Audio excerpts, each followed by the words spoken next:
Focus करिएगा। ED entrepreneurship development का हम लोग पहला चैप्टर कर रहे हैं और वीडियो के हिसाब से ये कौन सा क्लास हम लोग का दूसरा क्लास है। पहला क्लास उस दिन कराए थे, वीडियो के हिसाब से दूसरा क्लास है। फोकस करिएगा।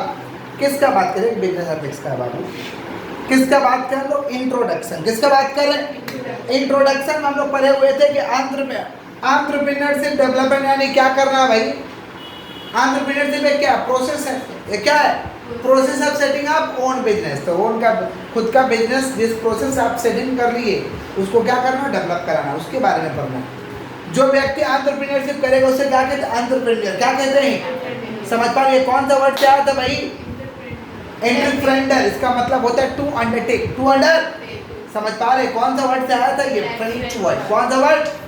एंटरप्रेन्योर वर्ड से लिया गया था। समझ पा रहे क्या बोल रहे कि नहीं समझ पा रहे?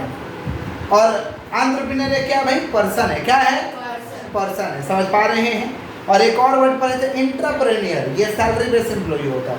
ये कौन सा एम्प्लॉय होता है भाई? Salary based. फिर पढ़े थे क्रिएटिविटी। क्रिएटिविटी का मतलब होता है थिंक न्यू थिंग्स, नए चीज़ों के बारे में सोचना। नए चीज़ों के बारे में सोचिएगा, उसको क्रिएटिविटी कहते हैं। उसको क्या कहते हैं? और इनोवेशन माने to do something new, to do something different, to do something competitive, उसको हम क्या कहते हैं? इनोवेशन। क्या कहते हैं? तो क्रिएटिविटी हम लोग पढ़े थे। क्रिएटिविटी का मतलब नए चीज़ों के बारे में सोचना। नए चीज़ों के बारे में कब सोचिएगा? जब ब्रेन स्टॉर्मिंग करिएगा। क्या करिएगा? ब्रेन स्टॉर्मिंग करिएगा ना, तो आप नए चीज़ों के बारे में सोचिएगा। इसको हम कहते हैं क्रिएटिविटी। तो क्रिएटिविटी का टोटल 5 प्रोसेस है। कितना प्रोसेस है भाई? क्रिएटिविटी का टोटल 5 प्रोसेस है। पहला प्रिपरेशन, गैदरिंग इंफॉर्मेशन। इंफॉर्मेशन लो पहले, पहले क्या लो? इंफॉर्मेशन जुगाड़ो। समझ पा रहे? फिर क्या करेंगे? इनकबेशन। इनकबेशन का मतलब होता है कि दिमाग को खोल के रखेंगे। जैसे मान लीजिए रास्ते में जा रहे हैं तो बहुत कुछ देखने के लिए मिलता है, वैसे दिमाग को खोल के रखेंगे क्या क्या चीज़ आ सकता है, पूरा उसमें दिमाग खोल के रखेंगे, सारे आइडिया को दिमाग में आने देंगे। इसको कहते हैं इनकबेशन। क्या कहते हैं? अच्छा भी आइडिया आता है, खराब भी आइडिया आता है, इसको कहते हैं इनकबेशन। क्या कहते हैं हम लोग? फिर क्या करिए? इल्यूमिनेशन। क्या बोलिए? इल्यूमिनेशन का मतलब होता है बढ़िया वाला चीज़ को क्या करिए? रखिए, जिसको हम कहते हैं इंस्पिरेशन। क्या कहते हैं? बढ़िया वाला चीज़ों को अपने पास रखिए। वेरिफिकेशन या इम्प्लीमेंटेशन, स्टेज पे ग्राउंड लेवल पे इसको सर्च करिए, वेरीफाई करिए कि क्या ये रियल में ग्राउंड लेवल पर संभव है या नहीं है। इसको कहते हैं वेरिफिकेशन। क्या कहते हैं? और लास्ट में है एग्जीक्यूशन। जो आप सोचे हैं उसको रियलिटी में कन्वर्ट कर दीजिए। जो सोचे हैं उसको रियलिटी में क्या करिए? कन्वर्ट कर दीजिए। इसको कहते हैं एग्जीक्यूशन। क्या कहते हैं हम लोग? तो कितना प्रोसेस है भाई क्रिएटिविटी का? 5 प्रोसेस है। कितना प्रोसेस है? पहला क्या है?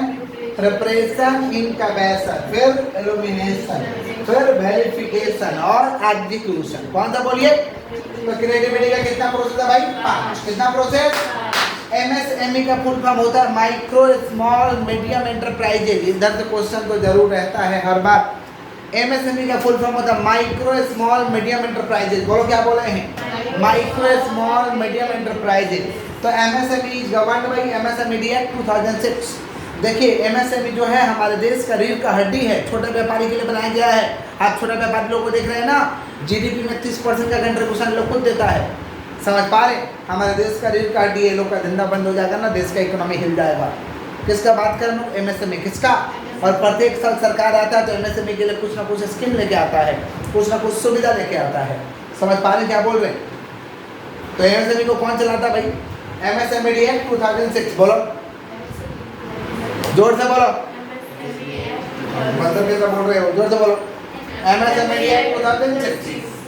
अब MSME एक्ट 2006 काम को 2 प्रकार भागों में बांटा था। एक है मैन्युफैक्चरिंग, जो बना के बेचिए, और एक था सर्विस। सर्विस का मतलब कीन के बेचिए, रिटेल करिए, कीन के बेचिए।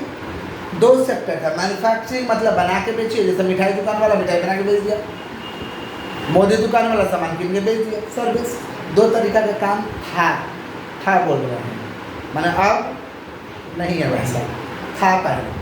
तो दोनों का अलग अलग क्राइटेरिया बनाया था MSME ने कि अगर मैन्युफैक्चरिंग है तो उसका इन्वेस्टमेंट लिमिट, माइक्रो कब कहेंगे? अगर 25 लाख तक का औकात है तो माइक्रो, 25 लाख रुपया तक का पूंजी है अगर मैन्युफैक्चरिंग वाला पार्टी है तो माइक्रो, और उधर का कितना, अगर सर्विस वाला पार्टी है तो 10 लाख तक का औकात है तो माइक्रो। स्मॉल में क्या बोला गया कि 25 लाख से ज़्यादा अप टू 5 करोड़, 25 लाख से ज़्यादा अप टू, और सर्विस वाला क्या बोला गया 10 लाख से ज़्यादा अप टू 2 करोड़, तो तुम स्मॉल कहलाओगे। मीडियम कब कहलाओगे 5 करोड़ से ज़्यादा up to 10 crore, up to, और इधर क्या बोला गया 2 करोड़ से ज़्यादा अप टू 5 करोड़, तो तुम क्या कहलाओगे मीडियम। ये पुराना डेफिनेशन में था, लेकिन अब डेफिनेशन चेंज हो चुका है। डेफिनेशन क्या हो चुका है, कब चेंज हुआ भाई 1 जुलाई 2020 को, 1 जुलाई 2020 कोरोना टाइम था, उसी टाइम चेंज हुआ, इस डेफिनेशन को चेंज किया गया। समझ पा रहे हैं, 2020 में ना कोरोना था, लॉकडाउन था, देश बंद था, समझ पा रहे हैं, उसी समय डेफिनेशन को चेंज किया गया, नया डेफिनेशन लाया गया। New definition of MSME, class 12 में इस बार न्यू डेफिनेशन का पूछ लिया था, ओल्ड से नहीं पूछा था। समझे क्या बोले, आपके सिलेबस में ओल्ड को ही अभी लिखा गया है, आप किससे क्वेश्चन पूछेगा नहीं जानते हैं, पुराना वाला रहेगा पुराना से काम चलाइएगा, नया वाला रहेगा तो नया से काम चलाइएगा, उम्मीद करते नया वाला ही रहेगा। न्यू डेफिनेशन ऑफ एमएसएमई बोला इन्वेस्टमेंट फॉर बोथ मैन्युफैक्चरिंग और सर्विस के लिए सेम कर दिया, या तो तुम मैन्युफैक्चरिंग करो या तो सर्विस करो, दोनों के लिए सेम है। माइक्रो कब कहलाओगे, जब net investment in plant and machinery और equipment up to 1 crore, 1 crore रुपया तक का तुम्हारा है तो तुम अब माइक्रो कहलाओगे। 1 करोड़ रुपया तक का तुम्हारा इन्वेस्टमेंट है प्लांट में, इक्विपमेंट में, तो तुम माइक्रो कहलाओगे। और turnover less than equal to, या तो 5 करोड़ है या तो 5 करोड़ से कम है, वो जो साइन है ना ऐसे, उसको हम कहते हैं लेस देन इक्वल टू। क्या कहते हैं हम लोग, या तो 5 करोड़ है या तो 5 करोड़ से कम। तो कितना पूंजी दे बाबा 1 करोड़, कितना पूंजी, और turnover less than equal to 5 crore, less than equal to, तो तुम कहलाओगे माइक्रो। स्मॉल में कब कहलाओगे भाई, तुम्हारा नेट इन्वेस्टमेंट 10 करोड़ है और turnover less than equal to 50 crore, less than equal to 50 crore. एक एक तो जीरो तो बढ़ा देना है, इसमें कुछ करना है क्या, एक एक तो जीरो ही तो बढ़ा है, समझ रहे हैं। तो तुम क्या कहलाओगे स्मॉल, क्या कहलाओगे मीडियम। कब कहलाओगे आप, जब आपका net investment in plant and machinery 50 crore और turnover less than equal to 250 crore, turnover less than equal to, medium लिखे नहीं है, मीडियम का कितना इन्वेस्टमेंट है भाई, इन्वेस्टमेंट इन प्लांट और इक्विपमेंट में कितना 50 करोड़, कितना करोड़, और लेस देन टर्नओवर कितना 250 crore, less than equal to 250 crore. वापस से रिपीट कर रहे हैं, पुराना वाला में 2 सेक्टर थे, मैन्युफैक्चरिंग और सर्विस। 25 लाख तक का है तो माइक्रो, 25 लाख से 5 करोड़ तक का औकात है स्मॉल, 5 करोड़ से 10 करोड़ तक का औकात है मीडियम मैन्युफैक्चरिंग के लिए। सर्विस के लिए 10 लाख तक का औकात है माइक्रो कहलाओगे। स्मॉल 10 लाख से 2 करोड़ तक का औकात है तो स्मॉल कहलाओगे। 2 करोड़ से ज़्यादा और 5 करोड़ से कम का औकात है मीडियम कहलाओगे। लेकिन डेफिनेशन चेंज हो चुका है। अब डेफिनेशन चाहे मैन्युफैक्चरिंग हो चाहे सर्विस हो, दोनों के लिए सेम डेफिनेशन को इशू किया गया है। माइक्रो में अगर है तो आपका net investment in plant and machinery और इक्विपमेंट कितना होना चाहिए, 1 करोड़ या 1 करोड़ से कम है तो कोई बात नहीं, अप टू 1 करोड़, मैंने 1 करोड़ हो या 1 करोड़ से कम हो। अब मेरा 10,000 पूंजी है तो माइक्रो क्या लेंगे, 1 करोड़ से कम है ना, 10,000 पूंजी है तो माइक्रो क्या लेंगे भाई। और turnover less than equal to कितना, 5 करोड़। टर्नओवर माने सेम, टर्नओवर माने स्मॉल कब क्या लेंगे, जब मेरा टर्नओवर 10 करोड़, मतलब 1 करोड़ से ज़्यादा होना चाहिए, 1 करोड़ से up to 10 crore.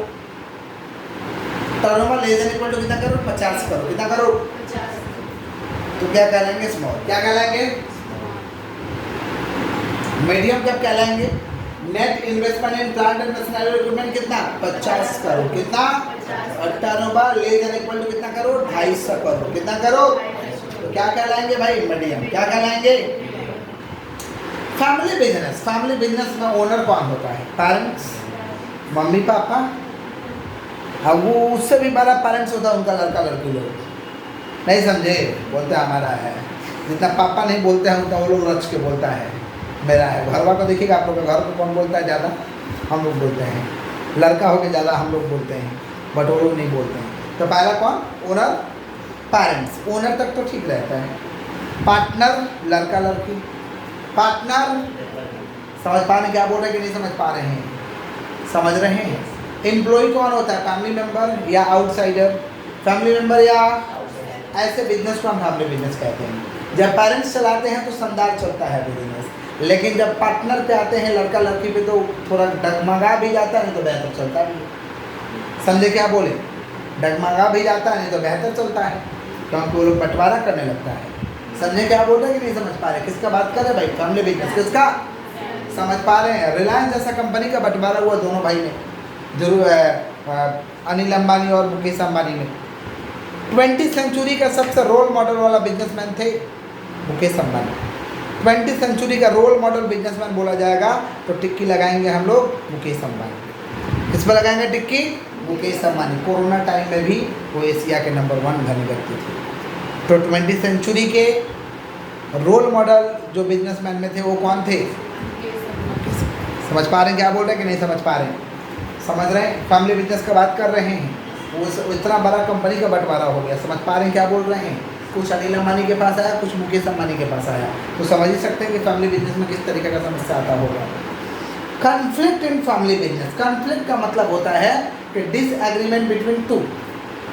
Disagreement between two, मतभेद। मतभेद, कॉन्फ्लिक्ट माने मतभेद हो जाना, विचारों का ना मिलना। समझ पा रहे? तो फैमिली बिजनेस में कॉन्फ्लिक्ट हो जाता है, डिसएग्रीमेंट हो जाता है, मतभेद हो जाता है, इसको हम कहते हैं कॉन्फ्लिक्ट। क्या कहते हैं? तो conflict in family business. Conflict in family business किस लिए होता है भाई? Direction for the business. Direction for the business. Business का विजन मिशन किसी को पता ही नहीं रहता है, किस गति में ले जाना किसी को नहीं पता रहता है, तो यहाँ पे कॉन्फ्लिक्ट हो गया। तो बिजनेस कैसे आगे बढ़ेगा? तुमको विजन मिशन कुछ पता ही नहीं, रोड मैप पता ही नहीं है, तो कैसे बिजनेस आगे बढ़ेगा? Direction for the business. Family business वाला में पहले गड़बड़ आ जाता है direction for the business. Decision making में गड़बड़ आ जाता है, सब समझता है कि हम ये मालिक है, हम मालिक है मेरा सुनो, हम मालिक है मेरा सुनो, तो गड़बड़ ना हो जाएगा। डिसीजन मेकिंग प्रॉब्लम आ जाता है। डिसीजन मेकिंग, समझ पा रहे क्या बोल रहे हैं? रोल्स एंड रिस्पॉन्सिबिलिटी, किसका क्या रोल है पता ही नहीं चलता है, किसका क्या काम है, किसका क्या जिम्मेवारी है। पता चला वो थोड़ा सा ईंट के पैकेट में रुपया रख लिया, वो थोड़ा ईंट लिया, गड़बड़ आ जाता है। समझो, गड़बड़ कर दिया, कोई जवाब देने वाला नहीं है। Roles and responsibility, roles and को लेकर समस्या होता है। समझ पा रहे हैं? ओनरशिप को लेकर समस्या होता है, सब मालिक है, कर्मचारी कोई है नहीं है क्योंकि फैमिली मेंबर है। ओनरशिप को लेकर समस्या हो जाता है। समझ पा रहे हैं? पर्सनालिटी डिफरेंस होता है, किसी को कुछ नहीं आता बोलेगा हम डायरेक्टर बनेंगे, जहाँ कुछ आता नहीं डायरेक्टर बन गए। तो डायरेक्टर का काम होता है कि जिसके कंधों पर कंपनी टिका रहता है, जिसके कंधों पर कंपनी टिका रहता है, जो कंपनी को बढ़ाएगा, जिसका काम है आके बढ़ाना कंपनी को। ऐसा पगला व्यक्ति बन गया जिसका पर्सनालिटी डिफरेंस है, रूल नहीं है, बैठ गया है, तो क्या होगा? बिजनेस डूबेगा ना। ये सब कन्फ्लिक्ट होता है फैमिली बिजनेस में। समझ पा रहे हैं? पर्सनालिटी डिफरेंसेस, पर्सनालिटी सक्सेशन का मतलब किस तरीक़ा से 5 साल में आगे बढ़ाना बिजनेस को, फ्यूचर में आगे बढ़ाना है, ये सब इन लोगों के पास नहीं रहता है। समझ पा रहे? Entry oblique exit rule. Entry तो कर जाता है लोग जन्म लेके, लेकिन एग्जिट का कोई रूट नहीं है। या तो बंटवारा करा के मानेगा, आने तो वैसा ही डिस्टर्ब करेगा। एग्जिट का रूल नहीं है, समझे क्या? एंट्री तो कर जाएगा जन्म लेके, बाकी एग्जिट का कोई रूल नहीं है। एग्जिट रूल, समझ पा रहे हैं क्या बोल रहे हैं कि नहीं समझ पा रहे हैं? क्लियर? ये सारे के सारे कॉन्फ्लिक्ट होते हैं फैमिली बिजनेस में। समझ पा रहे हैं क्या बोल रहे हैं? थोड़ा सा फैमिली बिजनेस का कॉन्फ्लिक्ट को लिखते हैं और ये मीडियम एंटरप्राइज वाला लिखते हैं। जो लोग वीडियो से कर रहे हैं भाई, लिखा हुआ बोर्ड में स्क्रीनशॉट लेके लिखिए।